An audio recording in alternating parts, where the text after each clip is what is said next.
आइए दोस्तों, आज हम बताते हैं गणित के सभी फार्मूला पूरे चैप्टर का। आप लोग इसे पूरा वीडियो अवश्य देखें। आप लोग को अच्छा लगे तब सब्सक्राइब करना, लाइक भी करना ना भूलें। इससे हमारे मनोबल को बढ़ता है। और लाइक और दोस्तों को शेयर अवश्य करें दोस्तों। आइए बताते हैं। पहला चैप्टर है भिन्न। वह संख्या जो भिन्न को इंग्लिश में कहते हैं फ्रैक्शन। फ्रैक्शन क्या है? वह संख्या जो p बटा क्यू के रूप में व्यक्त हो तथा q is not equal to 0 हो, q बराबर 0 न हो, तो भिन्न कहलाती है। जहाँ p को भिन्न का अंश तथा q को भिन्न का हर कहते हैं। जैसे 3/7 है। 3/7 एक भिन्न है जिसमें 3 भिन्न का अंश है तथा 7 भिन्न का हर है। भिन्नों के प्रकार। भिन्नों प्रमुख प्रकार के होते हैं दोस्तों। पहला है दशमलव भिन्न। वे भिन्न जिनके हर 10 या 10 की घात में हो दशमलव भिन्न कहलाता है। जैसे 3/10, 9/100, 13/1000 आदि सब क्या है? दशमलव भिन्न है। उचित भिन्न। वे भिन्न जिनके अंश हर से कम होते हैं उचित भिन्न कहलाते हैं।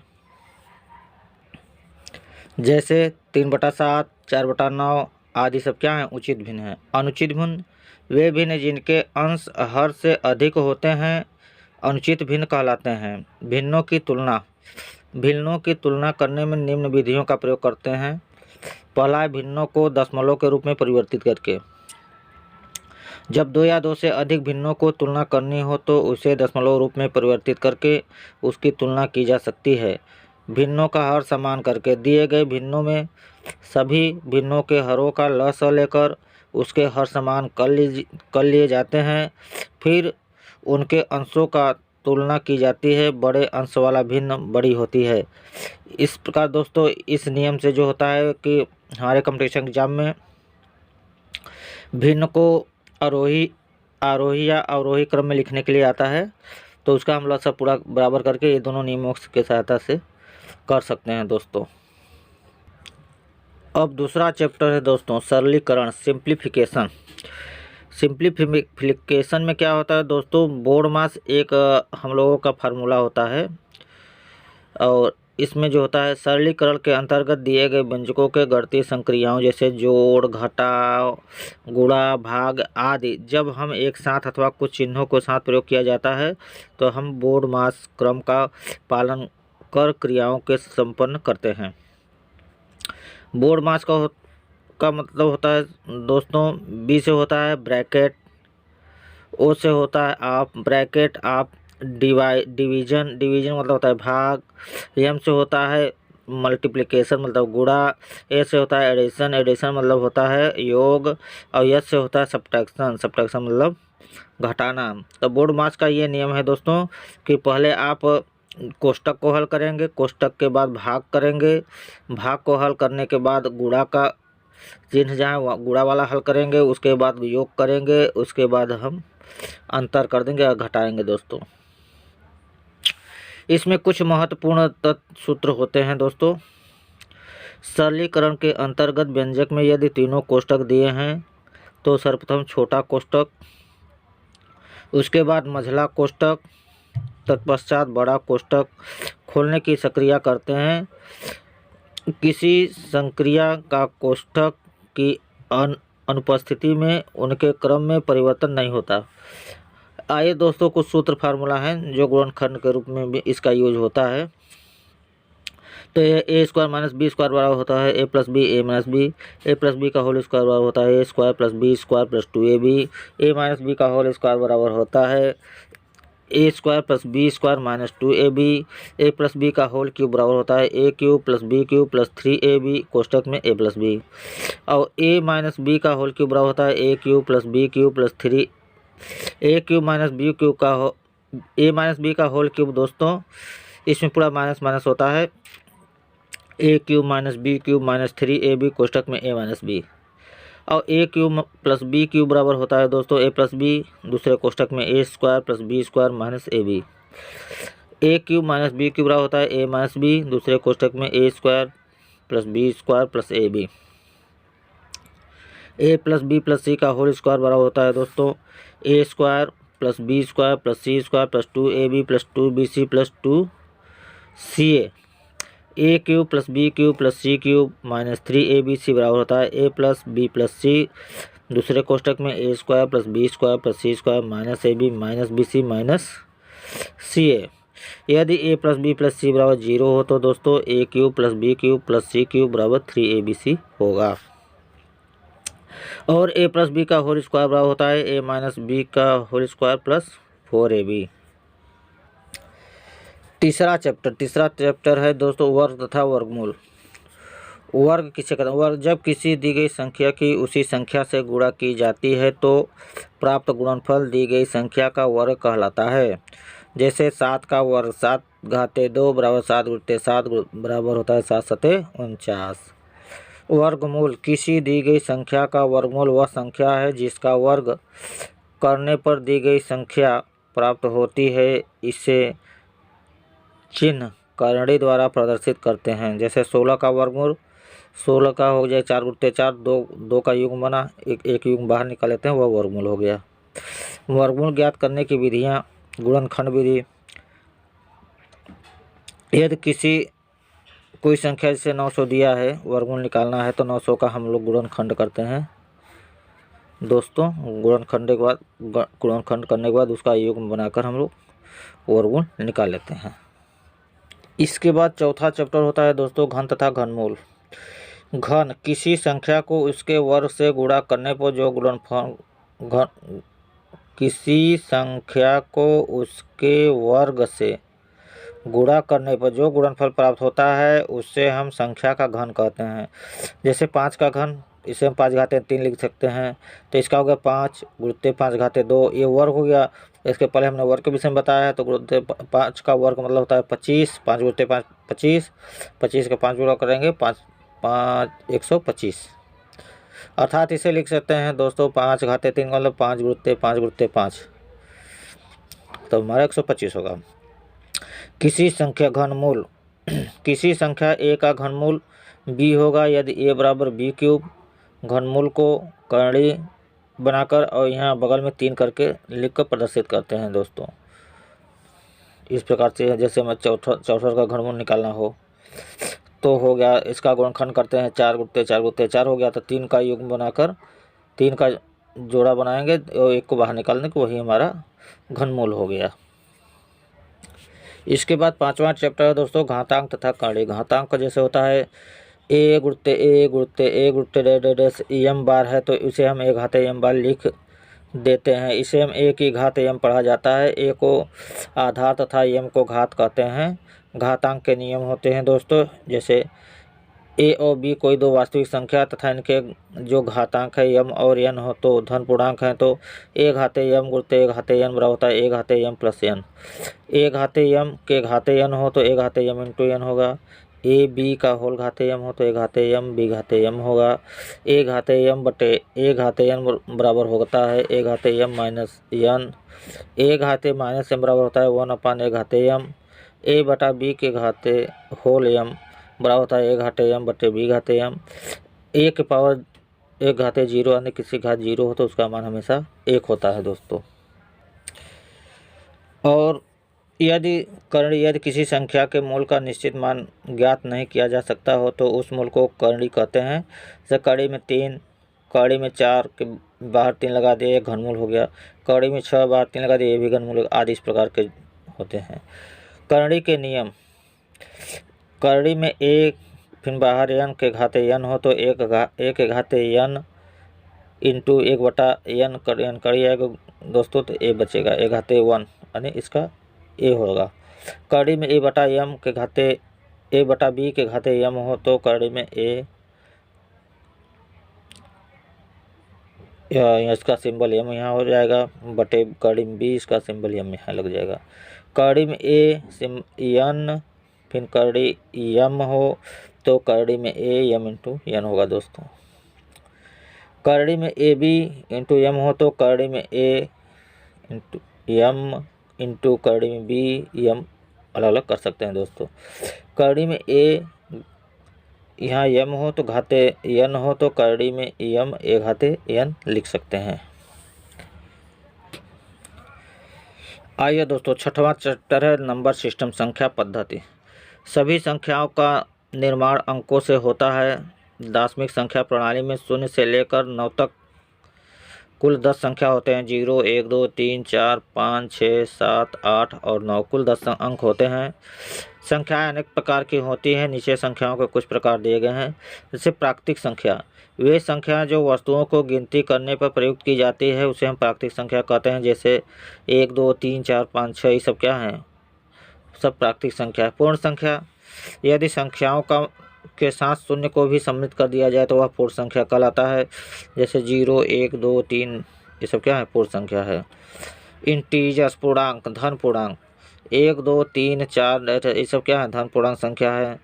शून्य पूर्णांक तथा ऋण पूर्णांक, ऋण पूर्णांक मतलब जो नंबर होते हैं, जो संख्या होते हैं उसके पहले ऋण लग जाता है। ऋण 3, ऋण 2, ऋण 1 ये सब क्या है, ऋण पूर्णांक है। इसके बाद होते हैं परिमेय संख्याएं। वे सभी संख्याएं जिन्हें p बटा q के रूप में व्यक्त किया जा सके हैं परिमेय संख्या कहलाते हैं। जैसे p बटा q, p तथा q पूर्णांक है, q न इक्वल टू 0 हो। जैसे 7, -2, -7 और 7/5 0 ये सब क्या है, परिमेय संख्या है। अपरिमेय संख्या, वे सभी संख्या जिन्हें p बटा q के रूप में व्यक्त नहीं किया जा सकता है अपरिमेय संख्या कहलाते हैं। जैसे कड़ीम 2, कड़ीम 3, कड़ीम 5 इत्यादि सब क्या हैं, अपरिमेय संख्याएं हैं। इसके बाद आता है वास्तविक संख्याएं। वास्तविक संख्या में परिमेय तथा अपरिमेय दोनों प्रकार की संख्याएं होती हैं। सम संख्याएं, वे सभी प्राकृतिक संख्याएं जो 2 से पूर्णतः विभाजित हो जाती हैं सम संख्याएं कहलाते हैं। 2, 4, 6, 8 ये सब क्या है, सम संख्याएं हैं। विषम संख्याएं, वे सब संख्याएं जो 2 से पूर्णतः विभाजित नहीं होते हैं उसे विषम संख्या कहते हैं। 1, 3, 5, 7, 9, 11, 13 ये सब क्या है, विषम संख्या हैं। अभाज्य संख्या, वे सभी संख्या जो एक तथा स्वयं के अतिरिक्त किसी अन्य संख्याओं से पूर्णतः विभाजित न हो वो अभाज्य संख्या कहलाते हैं। जैसे 2, 3, 5, 7 ये सब क्या है, अभाज्य संख्या है। और सबसे छोटी अभाज्य संख्या क्या होती है, 2 होती है। भाज्य संख्या, एक के अतिरिक्त वे सभी प्राकृतिक संख्या जो अभाज्य नहीं हैं। भाज्यता की जांच हम लोग भी करते हैं। भाज्यता की जांच में 2 से भाज्य, यदि दी गई संख्या की इकाई के स्थान पर शून्य या सम संख्या हो तो वह 2 से भाज्य होगी। 3 से भाज्य, यदि दी गई संख्याओं के सभी अंकों का योग 3 से विभाजित हो जाता है तो वह संख्या 3 से भाज्य होती है। अर्थात जो संख्याएं दी हो उसका योग कर लीजिए, योग अगर 3 से भाग जा रहा है तो वह 3 से भाज्य होगी दोस्तों। 4 से भाज्य, यदि दी गई संख्या में इकाई व दहाई के अंकों द्वारा बनी संख्या 4 से विभाजित है तो वह संख्या 4 से भी विभाजित होगी। जो बड़ा से बड़ा अंक दिया हो इसका इकाई और दहाई अगर 4 से विभाजित हो रहा है तो पूरा संख्या 4 से विभाजित हो जाएगी दोस्तों। 5 से विभाजित, यदि दी गई संख्या के इकाई के स्थान पर 0 या 5 हो तो वह संख्या 5 से भाज्य होगी। 6 से भाज्य, यदि दी गई संख्या 2 तथा 3 से पूर्णतः विभाजित होती है तो वह 6 से भाज्य होगी। 8 से विभाज्य, यदि दी गई संख्या के अंतिम 3 अंकों का योग बनी संख्या 8 से विभाजित होती है तो वह संख्या 8 से भाज्य होगी। 9 से भाज्य, यदि दी गई संख्या के सभी अंकों का योग 9 से विभाजित हो जाता है तो वह 9 से भाज्य होगी। 11 से भाज्य, यदि दी गई संख्या के विषम स्थानों के अंकों तथा सम स्थानों के अंकों का अंतर या तो 0 हो या तो 11 से विभाजित हो तो वह 11 से भाज्य होगी। इसमें कुछ महत्वपूर्ण है दोस्तों। भाज्य बराबर होता है भाजक इंटू भागफल प्लस शेषफल। 0 न तो धन पूर्णांक है और न ही ऋण पूर्णांक है। 1 न तो अभाज्य है और न ही भाज्य है। एकमात्र 2 सम अभाज्य संख्या है। 1 से 100 के मध्य केवल 25 अभाज्य संख्याएं हैं। प्रथम n प्राकृतिक संख्याओं का योग बराबर होता है n+1/2। प्रथम n सम प्राकृतिक संख्याओं का योग n+1 होता है। प्रथम n तक की सम प्राकृतिक संख्याओं का योग n/2 कोष्ठक में n/2 + 1 होता है। प्रथम n विषम प्राकृतिक संख्याओं का योग n² होता है। आइए 7वां चैप्टर बताते हैं दोस्तों, महत्तम समापवर्तक लघुत्तम समापवर्तक। महत्तम समापवर्तक क्या है? दो या दो से अधिक संख्याओं का मौसा वह अधिकतम संख्या है जो दी गई सभी संख्याओं को पूर्णतः विभाजित करती है। जैसे 18, 36, 45 का मौसा 9 है, क्योंकि 9 अधिकतम संख्या है जो इन सभी संख्याओं को पूर्णतः विभाजित करती है। महत्तम समापवर्तक ज्ञात करने की विधि दोस्तों, इसे गुणनखंड विधि से भी ज्ञात कर सकते हैं। जैसे 28, 42, 98 है तो 28 को 2 दूनी 4 सतह 28 और 42 को हो गया 2 ताई 6 सतह 42, 98 को हो गया 2 सतह 14 सतह 98। इसका मौसा होगा दोस्तों, जो कॉमन होता है उसे उतार लेते हैं। जिस तीनों में 2 मिला है 2 उतार लेते, तीनों में 7 मिला है 7 उतार लिया दोस्तों। 2 × 7 बराबर 14। ये सब क्या है? मौसा है। लस वह छोटी से छोटी संख्या जो 2 या 2 से अधिक संख्याओं में से प्रत्येक से पूर्णतः विभाजित हो जाती है, उन संख्याओं का लस लघुत्तम समापवर्तक कहलाता है। जैसे 3 और 5 का लस 3 × 5 बराबर 15 होगा। लघुत्तम समापवर्तक ज्ञात करने की विधियाँ गुणनखंड विधि से दोस्तों, जैसे 16, 24, 40, 42 का लस निकालना हो तो 16 का हो गया 2 दूनी 4 दूनी 8, दूनी 16 2 घाते 4, 24 का हो गया 3। इसका गुणनखंड करते हैं दोस्तों और सबसे अधिक घात वाला लेते हैं। जैसे इसमें हो गया 2 घाते 4 × 3 का घाते सबसे अधिक 1 है, 5 1 है, इसके बाद 1 7 है। इसको लिख दिए दोस्तों, आपस में गुणा कर दें 1680 हो गया। दशमलव संख्याओं का मौसा तथा लस निकालने के लिए सर्वप्रथम सभी दी गई संख्याओं को समान दशमलव के रूप में लिखते हैं। इन संख्याओं को प्राकृतिक संख्या मानकर इनका मौसा तथा या लस निकालते हैं। इसके बाद मौसा या लस में दशमलव समान दशमलव रूप से के अनुसार लगाया जाता है। यदि किन्हीं संख्याओं में कोई उभयनिष्ठ गुणनखंड न हो तो उनका मौसा 1 तथा लस का गुणनखंड होता है। भिन्नों का लस बराबर होता है अंशों का लस बटे हरों का मौसा। भिन्नों का मौसा बराबर अंशों का मौसा बटे हरों का लस। पहली संख्या गुणते दूसरी संख्या बराबर होता है लस गुणते मौसा। अब 8वां चैप्टर है दोस्तों रैखिक समीकरण। रैखिक समीकरण रैखिक बहुपद वाले समीकरण जिनके 4 राशियां की घात 1 हो, ऐसी समीकरण को रैखिक समीकरण कहते हैं। एक चर वाली रैखिक समीकरण, जैसे जिस रैखिक बहुपद समीकरण के चारों चरों की संख्या 1 होती है उसे एक रैखिक समीकरण कहते हैं। 2x + 3y + 7 ये सब क्या है? रैखिक समीकरण है। 2 चर वाली रैखिक समीकरण, इसमें 2 चर होते हैं। जैसे 3x + 4y बराबर 7, 4x + 3y बराबर 9। इसके बाद 9वां चैप्टर एवरेज आता है दोस्तों। किन्हीं समान औसत किन्हीं समान राशियों का औसत वह संख्या है जो उन राशियों के योगफल को उनकी कुल संख्या से भाग देने पर प्राप्त होती है। अर्थात औसत बराबर होता है दोस्तों राशियों का योग बटे कुल राशियों की संख्या।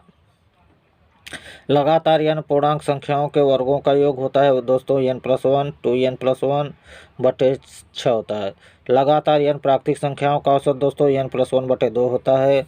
लगातार n सम संख्याओं का औसत n+1 होता है। लगातार n तक की सम संख्याओं का औसत n/2 + 1 होता है।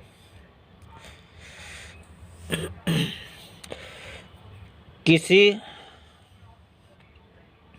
समूह के एक सदस्यों के आयु का औसत y वर्ष है। एक अन्य सदस्य के सम्मिलित होने पर आयु का नया औसत z हो जाता है। तब नए सदस्य की आयु जो होता है z + x कोष्ठक में z - x होता है।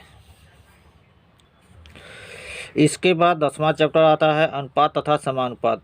दो समान राशियों को तुलनात्मक अध्ययन को अनुपात कहते हैं।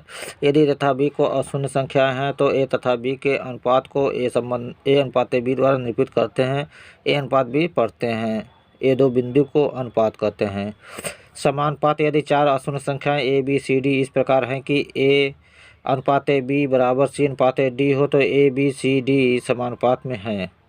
यदि a/b ये समानुपात का चिन्ह है, 4 बिंदु लगा देते हैं तो समानुपात c/d हो जाएगा। तो इसे हम लिखें a × d बराबर b × c, अर्थात जो a का गुणा a शुरू का लास्ट से हो जाएगा a × d बराबर b × c। इसमें a तथा d को बाह्य पद तथा b तथा c को मध्य पद कहते हैं। समानुपात से संबंधित महत्वपूर्ण परिणाम दोस्तों, यदि a b c d 4 अशून्य राशियां हैं तो a/b समानुपात c/d बराबर b/a समानुपात d/c ए अनुपात बी समानुपात सी अनुपात डी बराबर ए अनुपात सी समानुपात बी अनुपात डी। ए अनुपात बी समानुपात सी अनुपात डी बराबर होता है ए प्लस बी अनुपात बी समानुपात C plus D, C plus D अनुपात डी। आइए दोस्तों, इसके बाद 11वां चैप्टर है परसेंटेज, प्रतिशतता। प्रतिशत वह भिन्न जिसका हर 100 होता है प्रतिशत कहलाता है। प्रतिशत को इस सिंबल से निरूपित करते हैं। यक्स प्रतिशत मतलब होता है 1/100, प्रतिशत मतलब होता है 1/100। यक्स प्रतिशत बराबर यक्स बटा 100। 25% बराबर 25/100। यक्स का वाई प्रतिशत बराबर यक्स इंटू वाई बटा 100, तो हो जाएगा यक्स वाई बटा 100। किसी भी भिन्न या दशमलव भिन्न को प्रतिशत के रूप में बदलने के लिए 100 से गुणा करके प्रतिशत का चिन्ह लगा देते हैं। 4/25 जैसे दिया है तो 4/25 को प्रतिशत बनना है तो इसमें 100 का गुणा लगा दें, उससे हर 25 चौका 100, 4 चौके 16 बराबर कितना हो जाएगा 16% हो जाएगा। प्रतिशत को दशमलव भिन्न या भिन्न में परिवर्तित करने के लिए उसे 100 से भाग देकर प्रतिशत का चिन्ह हटा देते हैं। जैसे 36% है तो 36/100 हो जाएगा, तो हो जाएगा 0.36 हो जाएगा। किसी संख्या में हुई कमी या वृद्धि का प्रतिशत बराबर होता है मान में कमी या वृद्धि बटे संख्या का प्रारंभिक मान इंटू 100%। किसी नगर की वर्तमान जनसंख्या P है तथा जनसंख्या में 8% की वार्षिक वृद्धि होती है, तब n वर्ष पश्चात नगर की जनसंख्या P कोष्ठक में 1 प्लस r/100 घाते n होता है। n वर्ष पूर्व नगर की जनसंख्या बराबर था P/1 प्लस r/100 घाते n होगा।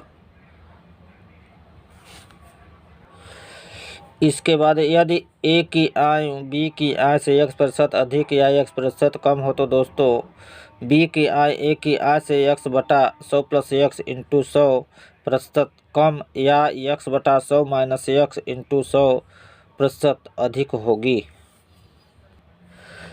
इसी में यदि किसी वस्तु के मूल्य में 8% की वृद्धि या 8% की कमी होती है तो उसकी मांग में r/100 प्लस r इंटू 100% की कमी या r/100 माइनस r इंटू 100 की प्रतिशत की वृद्धि हो जाने पर खर्च समान रहता है। इसके बाद आता है 12वां चैप्टर दोस्तों, लाभ और हानि। क्रय मूल्य वह मूल्य जिस पर कोई वस्तु खरीदी जाती है वस्तु का क्रय मूल्य कहलाता है। यदि किसी वस्तु को बेचने पर x% का लाभ हो तो वस्तु का क्रय मूल्य बराबर होता है विक्रय मूल्य गुणित 100/100 प्लस x। यदि किसी वस्तु को बेचने पर x% की हानि होती है तो वस्तु का क्रय मूल्य बराबर विक्रय मूल्य गुणित 100/100 माइनस x होगा। विक्रय मूल्य वह मूल्य जिस पर कोई वस्तु बेची जाती है वस्तु का विक्रय मूल्य कहलाता है। यदि वस्तु को बेचने पर x% का लाभ हो तो वस्तु का विक्रय मूल्य बराबर क्रय मूल्य इंटू 100 प्लस x/100 होता है।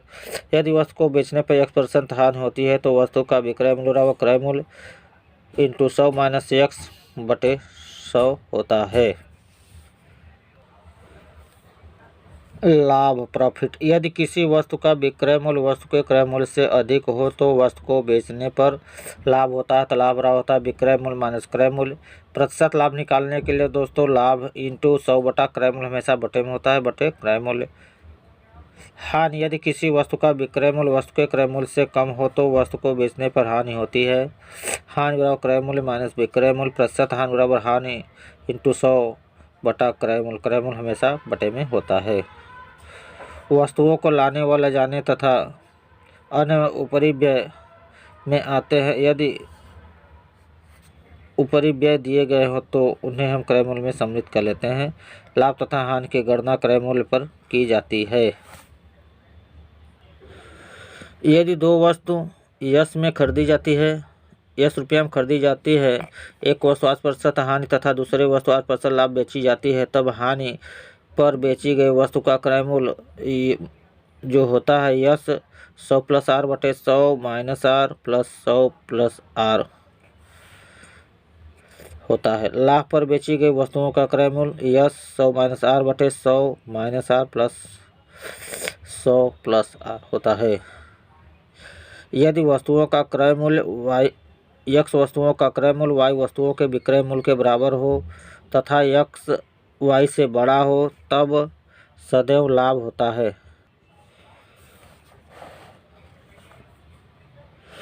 तो प्रतिशत लाभ बराबर होता है x माइनस वाई बटे वाई इंटू 100, परंतु यदि x y से छोटा हो तब सदैव y माइनस एक्स बटा वाई इंटू 100 की हानि होती है। यदि किसी वस्तु के मूल्य में x% की कमी हो जाए तो रुपये में z किग्रा अधिक खरीदा जा सके तो प्रति किग्रा घटा हुआ मूल्य बराबर y इंटू एक्स बटा 100 प्लस z होगा।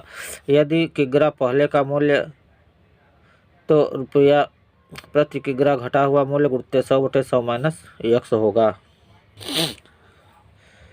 13वां चैप्टर है डिस्काउंट, लागत मूल्य। किसी वस्तु को जिस मूल्य पर क्रय किया जाता है या वस्तु को खरीदने में जो लागत आती है वह लागत मूल्य कहलाता है। अंकित मूल्य यह वह मूल्य होता है जो किसी वस्तु पर या पैकेट पर लिखा या अंकित रहता है। इसे सूची मूल्य भी कहते हैं। यदि किसी वस्तु पर 8% की छूट देकर 8% का लाभ प्राप्त करना हो तो वस्तु का अंकित मूल्य बराबर होता है क्रय मूल्य कोष्टक में 100 प्लस आर बटे 100 माइनस आर।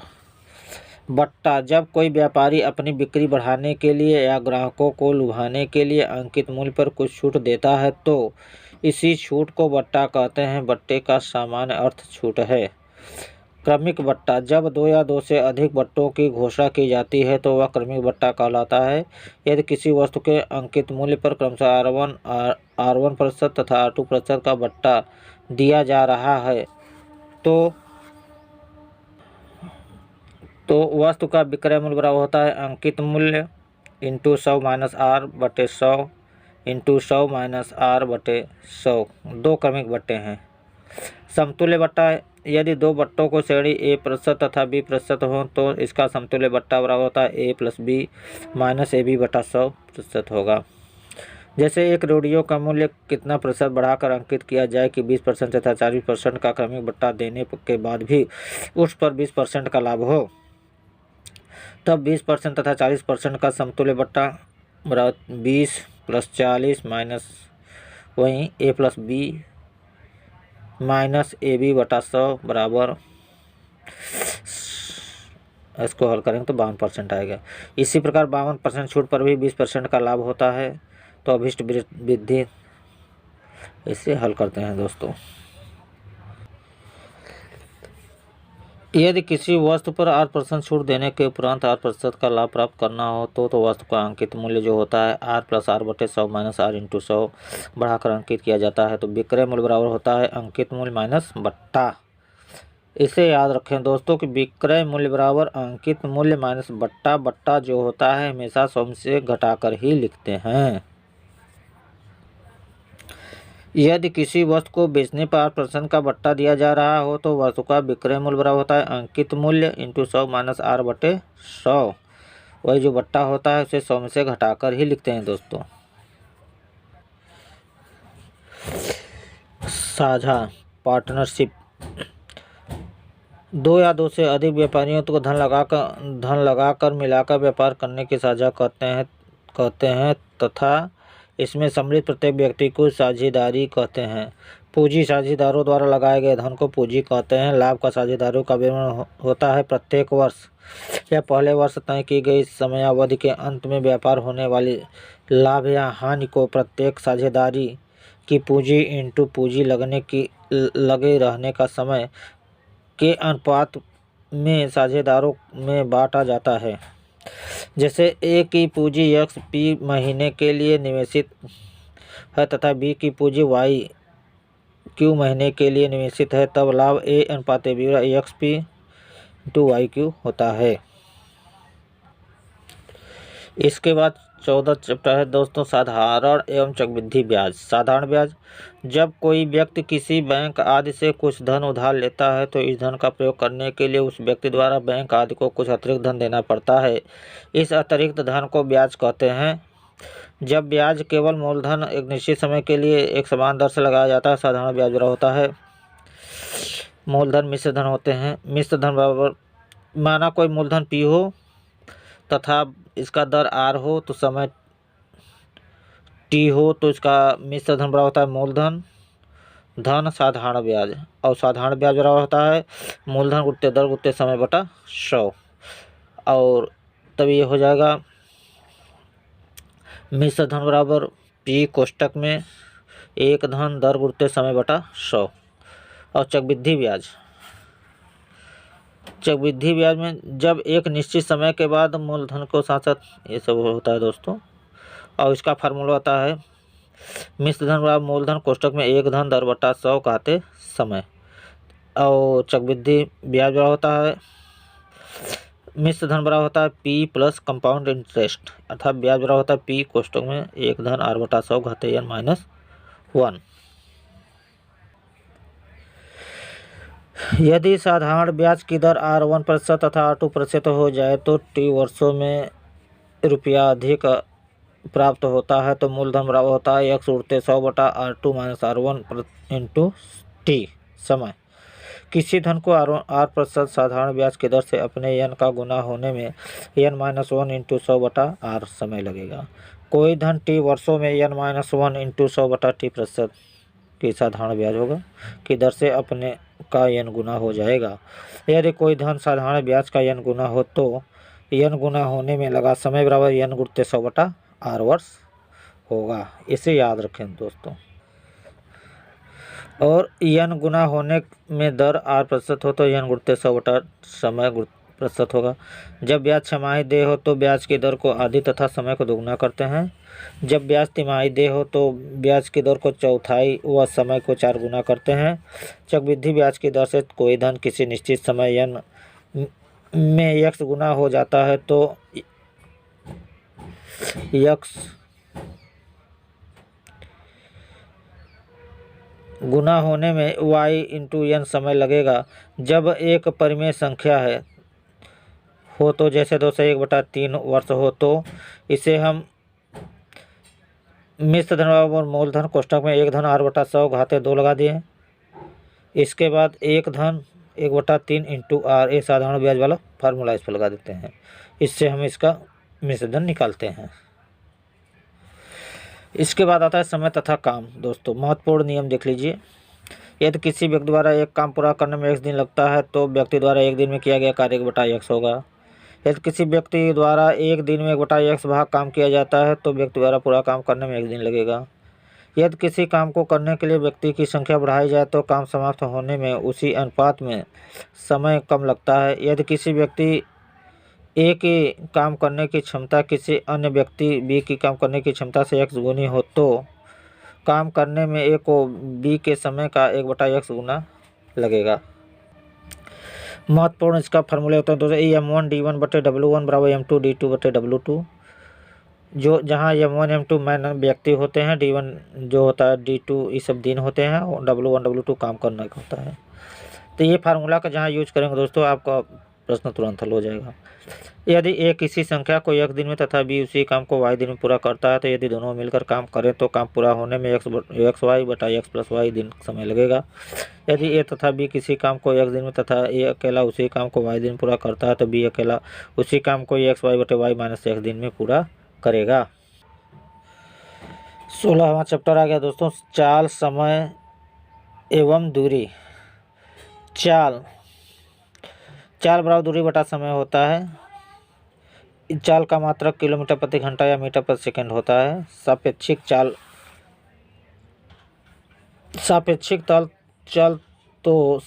चाल इकाई के समय उनके बीच की दूरी के बराबर होता है। जैसे एक रेलगाड़ी 50 किलोमीटर प्रति घंटा की चाल से जा रहा है, उसकी लंबाई 100 मीटर है तो 150 मीटर लंबे प्लेटफॉर्म को कितने समय में पार करता है। ये सब उसी सूत्र फार्मूले से हल होंगे दोस्तों। औसत चाल बराबर होता है कुल तय की गई दूरी बटे कुल समय। किलोमीटर प्रति घंटा, यदि चाल को किलोमीटर प्रति घंटा में से मीटर प्रति सेकंड बदलने के लिए 5/18 से तथा चाल को मीटर प्रति सेकंड से किलोमीटर प्रति घंटा में बदलने के लिए 18/5 से गुणा करते हैं। औसत चाल बराबर होता है कुल दूरी बटा कुल समय। यदि कोई वस्तु किसी निश्चित दूरी को x किलोमीटर प्रति घंटा तथा पुनः उसी दूरी को y किलोमीटर प्रति घंटा चाल से तय करती है तो पूरी यात्रा के दौरान उसकी औसत चाल 2xy बटे x प्लस y होगा। जब कोई रेलगाड़ी किसी लंबे पुल या प्लेटफार्म आदि को पार करती है तो रेलगाड़ी द्वारा उसकी लंबाई तथा वस्तु की लंबाई के योग के बराबर दूरी तय करनी। यदि किसी नाव की चाल शांत जल में x किलोमीटर प्रति घंटा तथा धारा की चाल y किलोमीटर प्रति घंटा हो तो धारा की दिशा में नाव की चाल x प्लस y किलोमीटर प्रति घंटा होगी। धारा के विपरीत दिशा में x माइनस y किलोमीटर प्रति घंटा होगी। यदि धारा की दिशा में नाव की चाल u तथा धारा की दिशा में विपरीत दिशा में नाव की चाल v हो तो शांत जल में नाव की चाल 1/2 u प्लस v किलोमीटर प्रति घंटा होगी। धारा की चाल 1/2 u माइनस v किलोमीटर प्रति घंटा होगी। क्षेत्रफल एवं परिमाप। त्रिभुज की आकृति ABC त्रिभुज है, उसकी ऊंचाई h है तो त्रिभुज का परिमाप 2s बराबर a plus b plus c होता है और उसका क्षेत्रफल कड़ी में s minus a s minus b s minus c होता है और या 1/2 आधार इंटू ऊंचाई होता है। जहाँ ABC जो त्रिभुज की भुजाएं है, h ऊंचाई है, अर्ध परिमाप s बराबर a plus b plus c बटा 2 होता है। समकोण त्रिभुज इसका लंब h है, आधार b है और इसका कर्ण d हो तो इसका परिमाप तीनों भुजाओं का योग b plus h plus d होगा। इसका क्षेत्रफल 1/2 इंटू आधार इंटू ऊंचाई, जहाँ d बराबर कड़ी में b square plus h square होता है, ये पाइथागोरस प्रमेय से। समद्विबाहु समकोण त्रिभुज हो तो इसका परिमाप इसका लंब और आधार a और a हो तो परिमाप 2a प्लस d होगा। क्षेत्रफल 1/2 इंटू a स्क्वायर होगा तो d बराबर a कड़ी में 2 होगा। समबाहु त्रिभुज हो तो इसकी तीनों भुजाएं बराबर हो तो इसका परिमाप 3a होगा और इसका क्षेत्रफल 1/2 इंटू आधार इंटू ऊंचाई या कड़ी में 3/4 इंटू a स्क्वायर होगा, जहाँ h बराबर कड़ी में 3/2 इंटू a होगा। आयत का परिमाप 2 कोष्ठक में लंबाई धन चौड़ाई होता है और क्षेत्रफल लंबाई गुण चौड़ाई और आयत का विकर्ण कड़ी में a square plus b square, जहाँ a लंबाई तथा b चौड़ाई हो। वर्ग हो तो इसका परिमाप 4a होगा और इसका क्षेत्रफल a स्क्वायर होगा या 1/2 d स्क्वायर होगा। वर्ग का विकर्ण d बराबर होता है a कड़ी में 2। समांतर चतुर्भुज हो तो इसका परिमाप 2 कोष्ठक में a प्लस b होगा। क्षेत्रफल इंटू h होगा, जहाँ a भुजा b भुजा h समांतर a और b के बीच की दूरी। अब समचतुर्भुज है। समचतुर्भुज का जो परिमाप होता है 4a होता है और इसका क्षेत्रफल 1/2 d1 इंटू d2 होता है, जहाँ 4a बराबर d1 square plus d2 square. a भुजा है, d1 d2 विकर्ण है। समलंब तो इसका जो है कि क्षेत्रफल 1/2 a plus b into h होगा, जहाँ a b समांतर भुजाएं h उनके बीच की दूरी है। समबाहुभुज समपंचभुज या समकष्टभुज हो तो पंचभुज हो तो 5a परिमाप होगा, खष्टभुज हो तो 6a परिमाप होगा। पंचभुज हो तो इसका क्षेत्रफल 5 कड़ी में 3/4 a स्क्वायर होगा और खष्टभुज हो तो 6 कड़ी में 3/4 a स्क्वायर होगा, जहाँ a क्या है भुजा है। वृत्त का परिधि बराबर 2πr होता है। वृत्त का क्षेत्रफल बराबर होता है πr स्क्वायर। त्रिज्य खंड का क्षेत्रफल होता है πr स्क्वायर थीटा बटे 360। r त्रिज्या है, 2r व्यास है, थीटा त्रिज्य खंड का कोण है। AC की लंबाई चाप बराबर होता है πr थीटा बटा 180 अंश। वृत्ताकार वलय हो तो परिधियों का अंतर 2πr2 माइनस r1 होगा और क्षेत्रफल πr2 square minus r1 square होगा। r बढ़े हुए वृत्त की त्रिज्या है, r2 छोटे वृत्त की त्रिज्या है। इसके बाद आता है आयतन एवं पृष्ठीय क्षेत्रफल के लिए घनाभ का वक्र पृष्ठ अथवा पार्श्व पृष्ठ बराबर होता है 2h कोष्ठक में l प्लस b। संपूर्ण पृष्ठ होता है 2lb plus bh plus hL। इसका आयतन होता है lbh, जहाँ l लंबाई है, b चौड़ाई है, h ऊंचाई है। इसका विकर्ण बराबर होता है अंतरोण l square plus b square plus h square. घन हो तो इसका पार्श्व पृष्ठ या वक्र पृष्ठ जो होता है 4a² होगा। संपूर्ण पृष्ठ 6a² होगा। इसका आयतन a³ होगा। a घन की भुजा या कोर विकर्ण a कड़ी में 3 होगा। लंब प्रिज्म आधार का परिमाप इंटू ऊंचाई होगा। पार्श्व पृष्ठ +2 इंटू एक सिरे का क्षेत्रफल, ये संपूर्ण पृष्ठ है।